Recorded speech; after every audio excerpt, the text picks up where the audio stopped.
Hi, everybody. Thanks for joining the channel today. We're going to talk about whether to trade in or to sell your instrument. Let's say you got the hankering for a new guitar. You've got a nice guitar that you like, that you play with, that you started out with. Maybe you've been playing for just a short time, and you go into the music store. Say you have a Yamaha guitar that you bought for $300, and you take that in and lay that up on the counter and say, "Hey, what would you give me for that $500 guitar up on the wall over there?" And the guy looks at it and he says, "Oh, so you paid how much for it? You paid 300?" He does a quick calculation in his head. He could go buy that Yamaha directly from Yamaha, a brand new one, for half that price. There is a 100% markup on musical instruments usually. So that means the $300 guitar that you bought new, that the music store owner bought it for $150. So he could buy another one just like it for $150. So he can't offer you $150 for it, because why would he pay that for a used instrument when he could go buy a perfectly brand new one with a warranty to sell to a new customer? So he can only offer you about half of what the wholesale cost is, which in this case, that's going to be half the $150. He'll offer you $75. Maybe if he's generous, he'd offer you $90 or $100, but that's really stretching it. So he's got to, if you want that $500 guitar, you got to keep in mind that he paid about $250 for that instrument. He's got to cover that cost just to break even.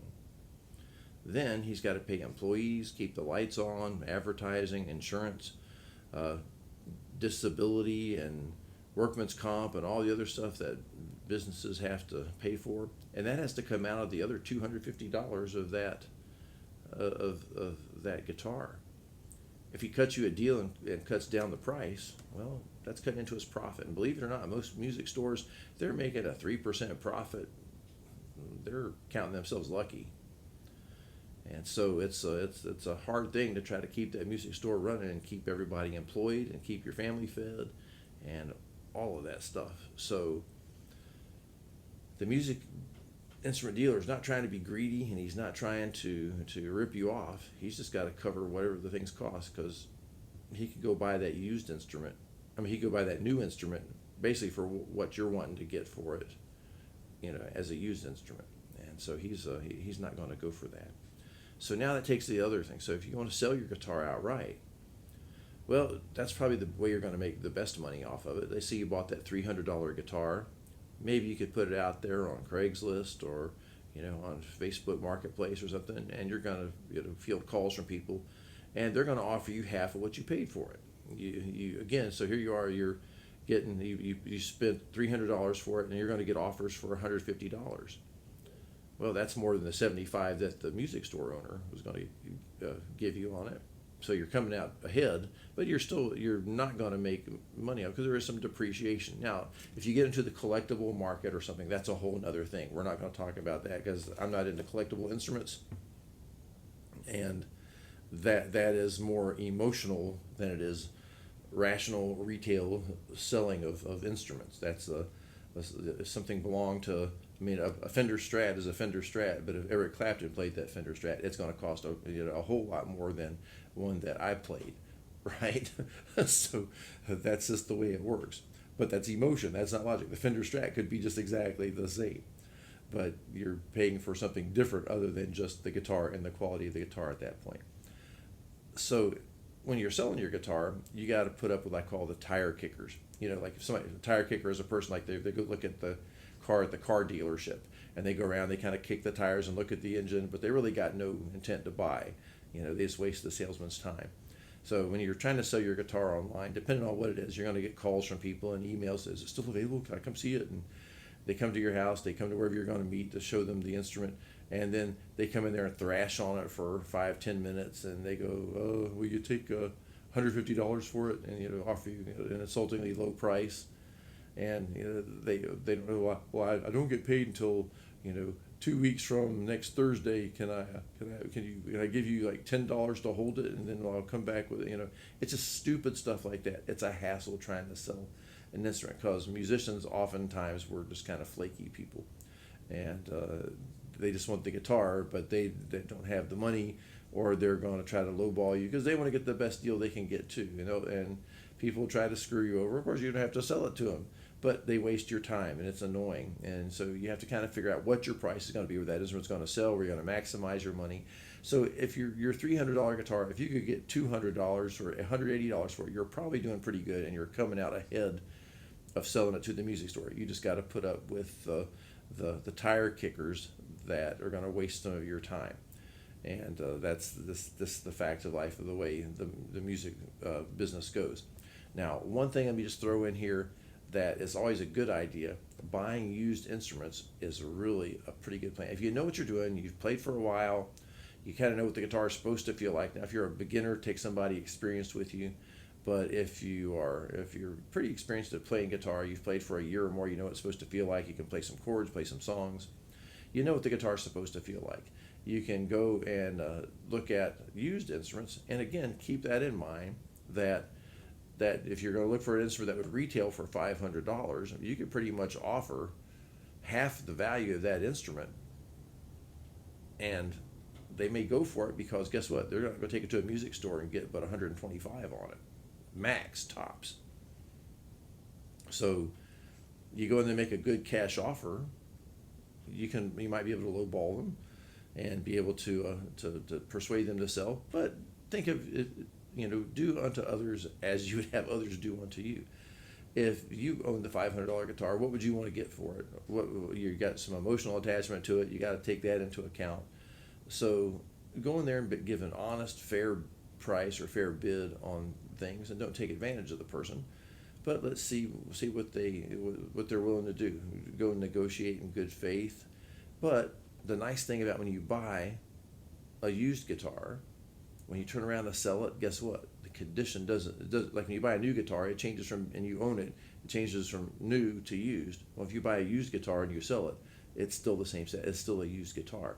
And as long as it's in good shape and you haven't thrashed the thing and tore it up, you're going to get your money out of it. You buy a $300 guitar, you sell it used for $300. You buy a $500 guitar, it's used, you turn it around and sell that used guitar that you paid $500 for, you're going to get $500 for it, more than likely. Because that's where your price point is in that market. It's you bought it at that used guitars don't usually learn money or lose money. They will, oftentimes, a good quality guitar will go up in price.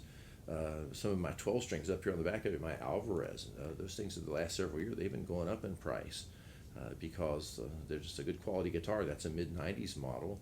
It's probably worth twice what I paid for it now. So, and if you have something that's a name brand, like it says Fender or Gibson on it, my gracious, those prices are going to go way up. They're going to skyrocket over time.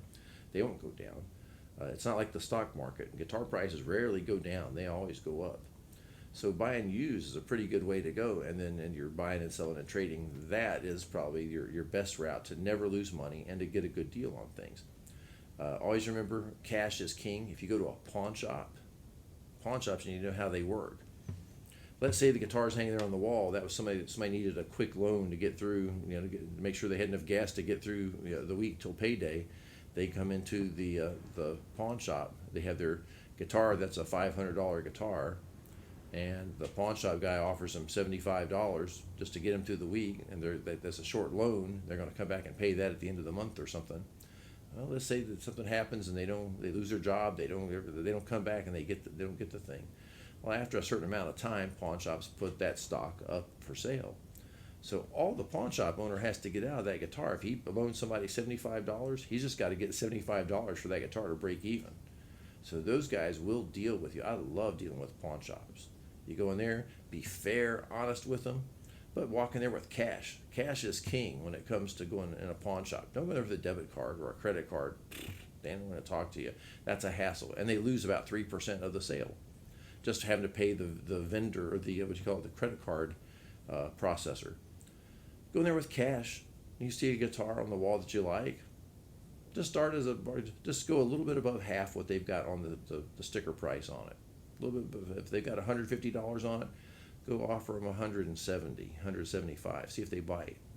You'll be surprised how often they will, because maybe all they got to get out of that instrument is $75 to break even, and then that $100 is just pure profit. I went into a pawn shop down in Texas one time. There was this Yamaha classical guitar hanging up on the wall. They had a price on it for like 180 bucks. I figured, hey, that's probably, they probably gave somebody 70, they probably gave somebody 75, $65 on it. I went there, I just said, okay, I just split that and kind of down the middle there. I offered them like 80, 90 bucks. Sold. I was surprised they went for it. I didn't even have to haggle back and forth. They must have really gave somebody a small loan on that, and they didn't have to clear much on it. Or maybe it had been sitting there for a while and they were just ready to turn it over. So I got an instrument that was a half. I got a beautiful Gibson once upon a time. Went in there and traded in. I had an amp that was used. I traded in the amp and $100, and I walked out with this shiny new Gibson. That Gibson, they probably only had 75 in it, and that amp they could turn around and sell pretty quick. So it's there's things that you can do. You can, the pawn shops will wheel and deal with you. I like them a lot. So when it comes to shopping for instruments, you got to decide, you're going to trade in, you're going to sell your instrument. There's pros and cons on both sides, but you got to remember how the music business works. So that way you can be fair with that retailer and realize he's not trying to screw you over. He's just got expenses to cover, and he can go buy a brand new guitar like what you've got, for half of what you paid for it when you bought it new. So you got to realize he's not going to give you half of that if he can go buy a new one for it. He's going to give you half of the half. So keep those things in mind as you shop.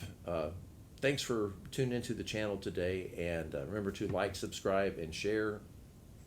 And we'll catch you around next time. If you have ideas about buying and selling and stuff, please leave a comment below. I love to answer your comments. And if you have ideas for other videos, other topics, put them in there. Okay, I'm going to let you go, and I'm going to go back to playing this puppy and having some fun. See you around. Bye.